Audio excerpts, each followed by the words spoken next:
23번 급여 제공 적절성. 자, 급여 제공 적절성 항목인데요. 자, 여기는 이제 급여 제공 기록지가 있고, 우리가 급여 계획의 내용에 따라서 서비스를 제공하고, 태그 찍을 때 신체활동 뭐 60분, 정서지원 30분, 그 다음에 가삼일 일상생활 90분 이렇게 계획을 했을 때 이 계획에 따라 기록을 했는지를 봅니다. 그리고 급여 제공 내용이 변경이 되었을 경우에는 변경된 사유를 이제 기록하고 있죠. 보통 태그 찍을 때 우리가 보통 신체 제가 기본적으로 제공해 놓은 계획이 신체활동 60분, 정서 30분, 가삼일 일상생활 60분 계획을 180분으로 잡았을 때 하루 병원 동행하게 되면 그 외출 동행이 180분 될 수 있잖아요. 그때는 어느 병원 수급자의 요청으로, 수급자 또는 보호자의 요청으로 병원 동행 이렇게 내용을 이제 특이사항에 기록하고 반드시 이제 서명까지 받으셔야 되죠. 그래서 그 급여 제공 적절성은 이제 기록으로 보는데 이미 이제 태그 이것도 다 지나가 버린 내용들이잖아요. 그래서 출력해 놓은 내용을 가지고 공단에서 어느 정도 매칭을 할지 모르겠어요. 저도 사실 여기는 처음에는 다 매칭을 못 시켰던 부분인데 이건 뭐 수정할 수 없는 부분이니까 일단 넘어갔습니다.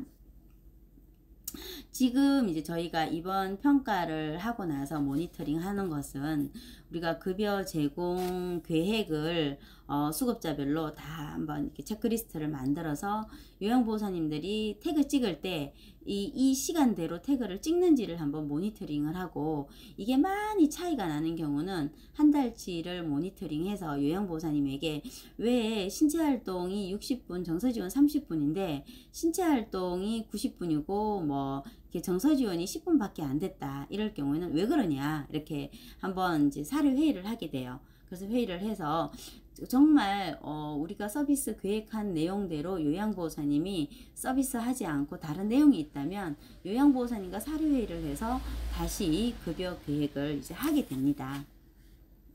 그래서 우리가 초기에 이제 보호자의 욕구 또는 수급자의 욕구를 반영해서 급여 계획을 하지만 요양보호사님이 현장에 들어가서 직접 서비스를 하다 보면 우리가 계획한 대로 서비스가 되지 않을 경우가 있죠. 그러면 이제 한 3개월 정도, 뭐 6개월 정도 지나서 사례회의를 해보고 급여 계획을 변경하시면 되겠습니다.